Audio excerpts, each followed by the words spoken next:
Good morning, everyone. Welcome to another installment of the Brownfield Brain Trust podcast. I always have to say that slowly because it's a tongue twister. This podcast provides tools to transform environmentally contaminated sites to beneficial use. And I'm very excited because I have two guests from the Center for Creative Land Recycling, which is a leading national nonprofit that educates, assists, and convenes brownfield stakeholders to revitalize communities through land recycling. And I'm actually proud to be on their advisory council. And with us today are Jean Hamerman and Lauren Ghazikhanian. And Jean is the executive director, uh, who has more than 30 years of experience in working to advance economic and environmental justice. Lauren leads CCLER's promotional communication needs. In this role, Lauren drives awareness and knowledge around brownfield reuse within CCLER's regions to improve communities and lives through land recycling. Lauren has more than 2 decades of experience communicating complex issues around housing, water, health, and social issues. Now, Winefield and Associates and CCLER are so aligned, and this is going to be a riveting discussion, I'm sure. Um, Let's start by sharing a presentation that CCLER has put together for the listeners. And so if you're driving, we'll do our best to translate. If you're watching, you're going to have a PowerPoint, and you have screen access. Jean and All Lauren, right. if you would like to start it. Sure. Thanks so Just much. want to thank you for this opportunity. We're always pleased to have the opportunity to talk about CCLER and why your audience should know about us and the collaborative work we do to promote healthy and vibrant communities through land reuse. Well, it's a wonderful time to mention that CCLER was my very first podcast 4 years ago and about 20 podcasts ago with Ignacio de Rite. And so that was fun. So let's have some more fun today. Looking forward to it. We hope your audience will take away two things. First, that they'll know more about our work, and they get a bonus if they remember CCLR or CCLER, which is the short for the Center for Creative Land Recycling. And then the second takeaway would be to sign up for our newsletter so they can stay connected with us and or reach out to deepen an existing relationship with us. So with that, we'll give you a little background about our work. There's really so much happening in the brownfield and infill space, and the work we do really impacts redevelopment, stakeholders, including municipalities, community organizations, environmental consultants, attorneys, developers, and regulators. So we all know that brownfield is a team sport, and most of the successful projects have that collaborative orientation. So a little about CCLER. We are a national not-for-profit, but proudly headquartered here in California. Our mission for the last 26 years that we've been working is the champion of beneficial use of brownfield and infill properties. You can see our 2024 impact. I'll read it for those who are not looking at the screen. Just in 1 year, we provided one-on-one technical assistance to over 328 unique communities. That includes phone calls and support for where they are in their brownfield reuse projects. We also brought together and trained over 2,700 land reuse practitioners at our events and webinars, and we helped secure over $30 million in EPA Brownfield grants. But if you look at this over 26 years, those numbers increase exponentially. We've trained tens of thousands of practitioners and brought in hundreds of millions of dollars in investments into communities with brownfield redevelopment objectives. Next Jean, slide. I know you help municipalities directly, Sure. but who are some of your other clients? Who can call on you for help to get grants and all the other good things that you do? Sure. We work with really all stakeholders who are involved, but primarily with our EPA funding. We are the EPA Technical Assistance to Brownfield, a TAB provider for Regions 9 and 10. We work primarily with the public sector and community not-for-profits. We also do work with environmental consultants and developers. And our work really has an impact on the work that they do to the extent that the municipalities and the public sector have capacity and an understanding of the redevelopment process. So everybody benefits from greater knowledge and engagement and more access to resources. Wonderful. So just wanted to share a little about some of our key relationships. We work, as I mentioned, as EPA's technical assistance to brownfields, as the TAB provider for Regions 9 and 10. We work with the California Department of Toxic Substances Control as their brownfields technical assistance provider or BTAP provider for two of their programs, the Equitable Community Revitalization Grant, the ECRG, and the Technical Assistance Grant, the TAG programs. We also work with Groundwork USA, which is also a not-for-profit that was awarded the US EPA's not-for-profit grant. We help lead a cohort and build not-for-profit capacity. They're a really critical component in many brownfield projects, either as champions or as a fulcrum communicating and really working between the residents and the municipality to get buy-in and consensus around reuse visioning. And Declare co-manages with Smart Growth America, the National Brownfields Coalition. And our work is to track and impact legislative initiatives and appropriations that support brownfield redevelopment. If you walk around your neighborhood, you'll see pockets of disinvestment, vacant properties. Those could be brownfield properties. EPA has estimated that there are hundreds of thousands of brownfield properties, and roughly 73 million people live within 1 mile of a brownfield. I just want to go back and make sure that we're all on the same page about a definition of a brownfield, which is the parcels of real estate where redevelopment may be complicated by the presence or potential presence of a hazardous substance, pollutant, or contaminant. And I really want to stress here the word suspected, because even it being suspected can unlock grants and resources. And these properties, as we've seen, if you walk around your neighborhoods, you might see abandoned gas stations or dry cleaning stores or commercial or industrial properties and oil wells. And so pay attention to those because they all need champions if they've not been redeveloped. The properties can negatively impact health and safety and impact property values and the quality of life. And we've seen communities be transformed with new housing, community center, a park, and added tax revenue and new job creation. So at our core, See Clear, our team really believes that people deserve safe, healthy, and clean places to live, work, and play. Well, this is actually sort of a scary visual. I'm just estimating that this is a map of about 4 miles by 4 miles or something in that range, and that there are several hundred sites that are undergoing agency scrutiny, whether it's a cleanup, a voluntary assessment, a federal Superfund site, and these are just the known sites. Obviously, there's unknown, and the quantification of how many potentially contaminated sites are in California is a fine art. The number I hear pretty regularly is that there are about 200,000 in the state alone, and potentially between 1 and 2 million nationally. That's quite a market. It is. Yes, and I believe Ignacio said when he was on with your podcast a few years ago that, in a sense, any previously developed site could be considered a brownfield. It's, guilty until proven innocent. So having the knowledge of how to approach these sites is important, but also recognizing the potential value that these sites provide, and the fact that this map here, we focused on Los Angeles because this is a heavily developed area, so land is hard to find. So if you are going to do a development project in a city, you're likely going to be coming across brownfields. But a caveat to that is that brownfields exist everywhere. We've redeveloped orchards that qualified for brownfield cleanups because of the pesticides that were used. So don't assume that just because some place was literally a place where food was grown doesn't qualify for brownfield grants. Brownfields can and are really in every single community, and they really do provide excellent value both to the community in redevelopment, in the sense of bringing properties back onto the tax rolls and addressing needs, providing houses and parks and open space and jobs. But also they provide value to developers who, as we know, if you're a developer right now in Southern California, you don't have a lot of sites to choose from anymore. So increasingly, we're going to see a need to redevelop these sites. True that. So the slides really just lays out some of the work that we do as a Region 9 and 10 provider from EPA. We really engage in planning and community engagement, funding, grant management, assessment, and cleanup support. Really will meet you where you're at and work with you throughout the redevelopment process. So infusions of funding really make it possible to prepare properties for redevelopment. And that really includes investments in infrastructure and environmental assessments, so developers can assess and price out costs for remediation or to clean up properties so they're ready for vertical construction. So it's really important to think about stacking and sequencing funding from a range of sources to build out the pro forma that will result in a project getting done. So we are now going to delve into the EPA Brownfields grants, and I'll turn it over to Lauren. Yeah, so right now the funding opportunity for the FY26 SMART grants is open.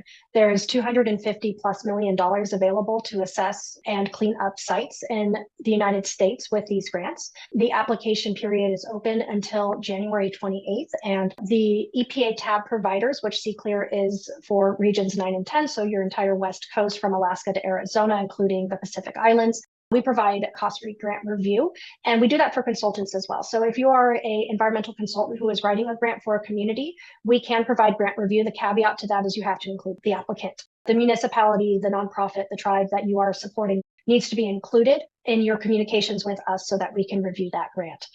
So Lauren, if I'm a city that has a blighted corner and I want someone to apply for a grant, does CClear do the grants directly, or is there another consultant that does the work? So we cannot write the grant for you, Ah, but what we do is review the grant. So I we see. can support in terms of making sure that you are meeting the requirements, that you are including everything that you need to include, and we can strengthen your grant to make it more competitive.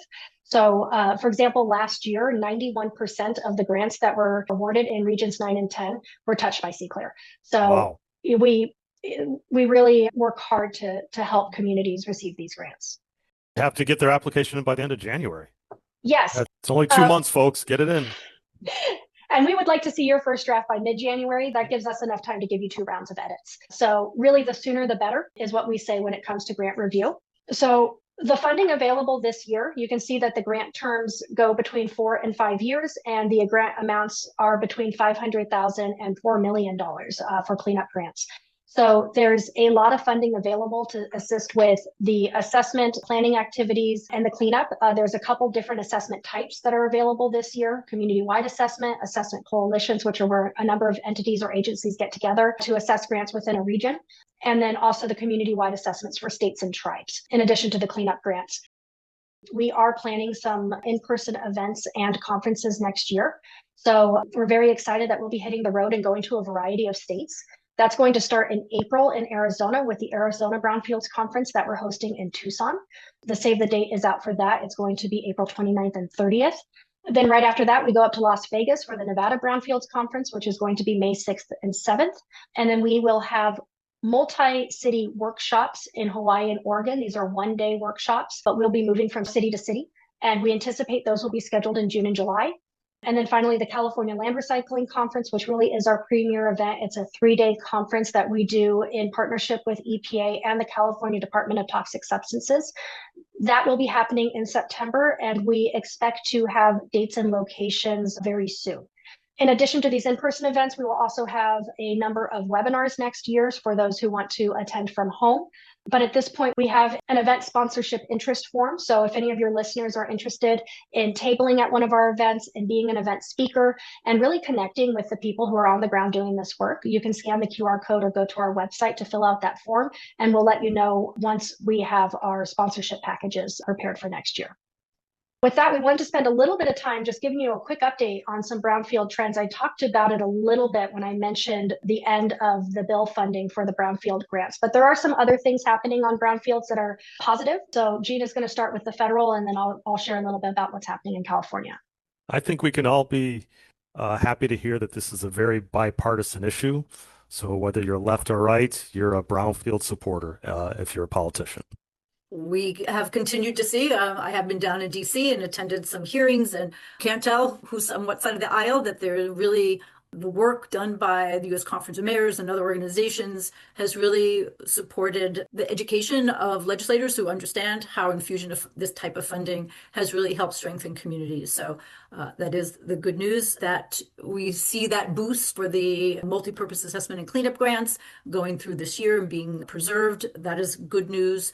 The cooperative agreement that funds the Center for Creative Land Recycling as a tab provider, that is intact through 2028. So we can continue to work with you and support your projects. There are some legislative initiatives or priorities at the federal level. We'd like to see the passage of the Brownfields Reauthorization Act It was passed out of the Senate Environment and Public Works Committee last February, and we're waiting to see what a House version could look like. At this point, we're just looking for a clean reauthorization. We also are great proponents of a Brownfield reinvestment tax credit. It is a private sector tax solution that we think could come at a great time, given that we are envisioning reduced grant funding, and would love to see and build momentum for that initiative as well. This used to be a federal program and expired in 2012, and there are some tax incentive programs still at the state level, and we'd love to see this reinstated at the federal level. And we left there the link for to sign up for the National Brownfields Coalition newsletter. And I'll pass it back to Lauren to talk about what's happening in California. Yeah, so in California, there has been some great progress on promoting and supporting brownfield reuse. The first is the Equitable Communities Revitalization Grant, the ECRG. This went through 2 rounds of funding and provided $130 million to more than 90 projects for the identification, assessment, and cleanup of brownfields in vulnerable and pollution-burdened communities. This grant has helped support more than 5,000 housing units, and more than 600 of those units are either under construction or already occupied. So one of the things that we've really seen with the ECRG program is a very accelerated timeline from cleanup to redevelopment. Having DTSC be the ones issuing this grant has been very helpful in terms of streamlining these projects and getting them through the process quickly. At this point in time, due to the budget shortfall last year, a 3rd round was not funded. But there is hope that this is going to be something that will be funded in the future. And the goal is to make this a regular appropriation in the tens of millions of dollars to ensure that this type of work moves forward. So that is a big goal for ECRG. And I guess we'll just have to see what happens when the budget is released in 2026. I was indirectly a recipient of an ECRG grant because we owned a site adjacent to a municipally owned contaminated property. And we were feuding with the municipality, which shall remain nameless. And the city ended up getting about $4 million from ECRG. And so we were able to work collaboratively and build one joint system for the 2 parcels instead of being at odds and putting in our own system and then putting in their system. So it really sped things up. So that's an instance where it helped a private investor, us.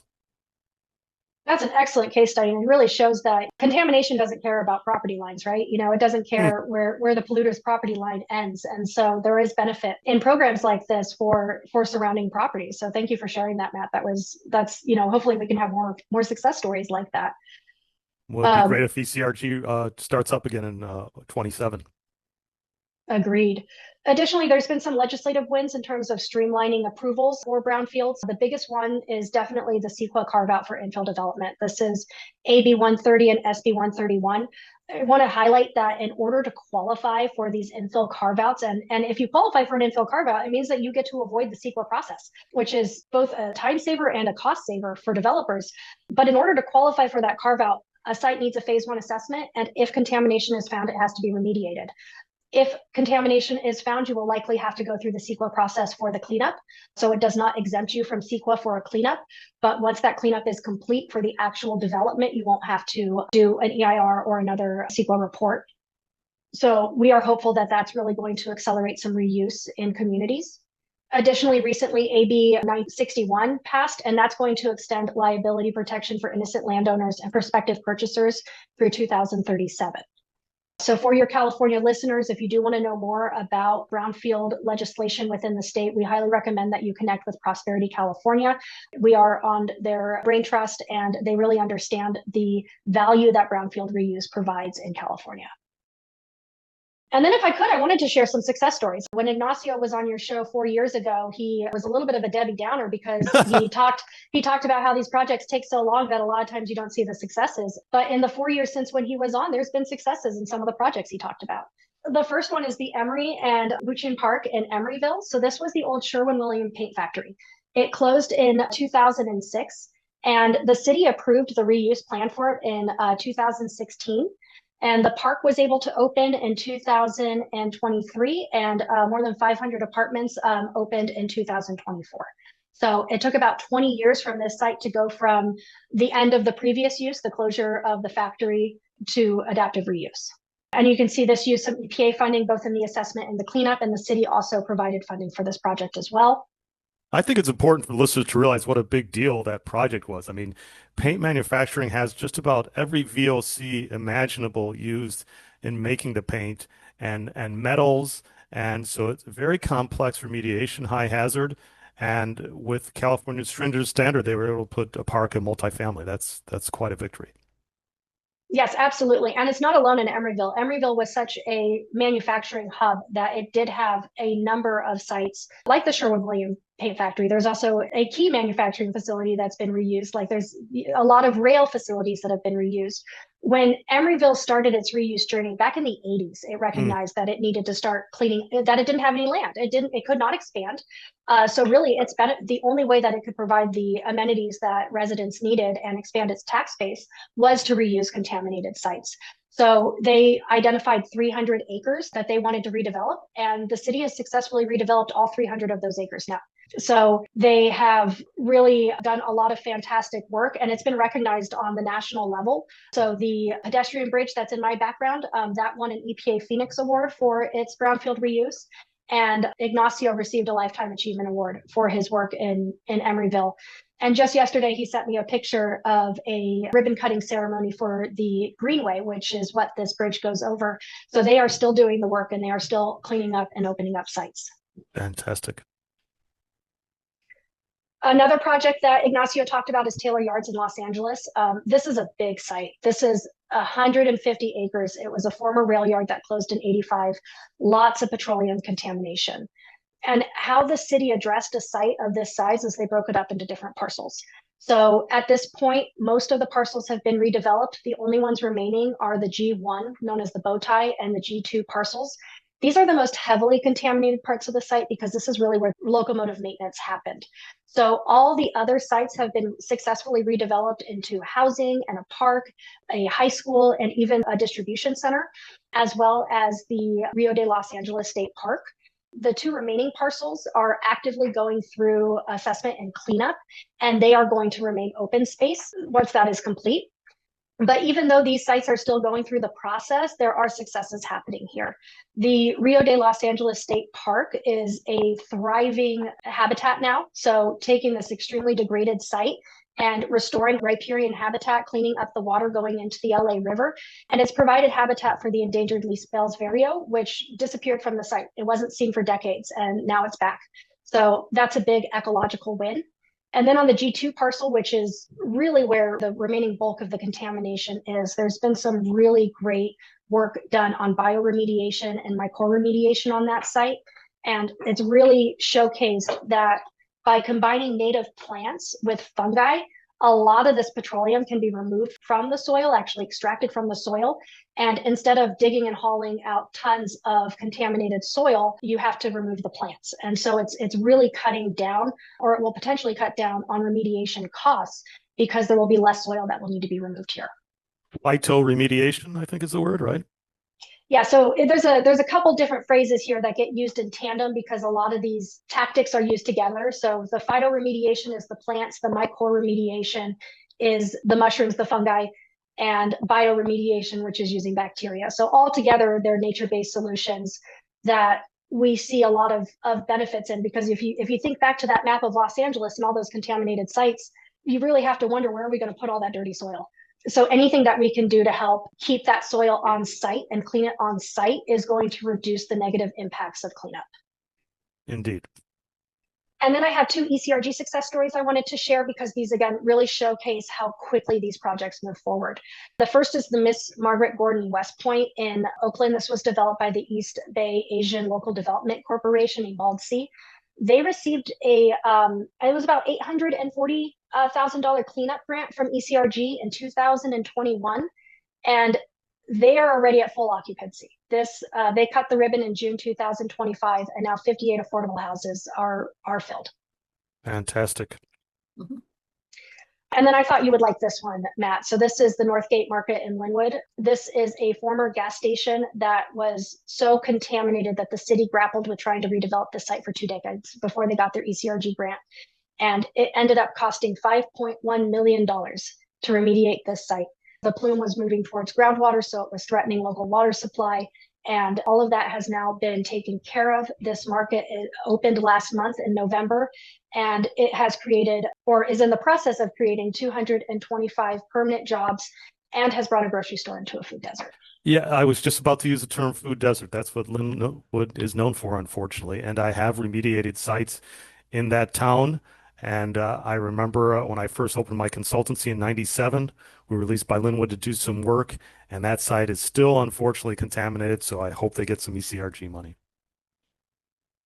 Yeah, absolutely. The funding from ECRG and is just great. There's so many more sites that can benefit both from the ECRG program and from the EPA program. So it's really just the surface has been scratched here in terms of cleaning up sites. But this is a wonderful example of a site that just really stymied developers for decades. And, really what it took was this infusion of funds to get it redeveloped. Well, I see the name Prime Store there, and they've been a leading developer in this area, and kudos to them for taking on such a risky site. Absolutely. So we're really excited to share our new membership program with you, a conscious initiative to expand and engage with a broader group of companies and not-for-profits in advancing our common missions. Some of the membership benefits are visibility and recognition, access to networks and expertise, and a place at the table in shaping the future of brownfields. And we know that we're stronger together when we work in collaboration. So the hope is that this will allow us to really expand the work that we're doing to support communities. What kind of companies have contributed to C-Clear? Sure. We have environmental consultants, law firms, developers from not-for-profits, so a real great range of different corporate entities. Wonderful. So finally, we give you some options here if you'd like to connect with us. We really want to hear from you and engage with you moving forward. So the best thing you can do if you're watching this podcast is to join our mailing list. We have a monthly newsletter called The Upcycle. We have a version for Region 10, a version for Region 9, and then we do a quarterly national version as well that has sort of the best of the last 3 months. So this is really your go-to place for the latest news, events, and funding opportunities for brownfields. If you are interested in a MAC grant, or if you have a brownfield in your community that you want to be a champion for, if you're a municipality or a grant eligible entity, or you are supporting one, schedule a meeting with us. Let us know what you're up to, and we can provide technical assistance to help that project move forward. And finally, if this pitch has been if you've enjoyed what you have heard and you say, wow, I really want to support C-Clear's mission, please do consider supporting us either as a member company or as an event sponsor. I have a question regarding connection with C-Clear. Let's say I'm a private citizen and I've seen a blighted corner in my neighborhood for 15 years. Do I pick up the phone and call C-Clear and say, what do I do? Or is that a little too far removed from your business model? We would definitely have a conversation with that individual and encourage them to connect with a local not-for-profit or a community-based organization for whom, championing the reuse of that site would fit into their mission. And then we would work to build the capacity with that not-for-profit to take that on. So for them to be successful, they need the community residents. So yes, community residents should be involved. We recently did an inventory in Orange County and recruited volunteers to go around and ground truth properties that are considered brownfields that were on lists that we wanted to verify the status of. And so residents were involved in that process. And then as a group really helped prioritize which sites should they focus on first, which had issues around health and safety or had greatest upside redevelopment potential or could be catalytic to developing those neighborhoods. So residents are really critical in the process, both in terms of reuse visioning. We run vision to action work that allows community residents to participate in envisioning the reuse of these sites. And can I make your slides available on the link to the podcast page? Please do. Okay, Absolutely. so these C-Clear slides will be available for those of you who are driving and couldn't see the wonderful work displayed on the screen.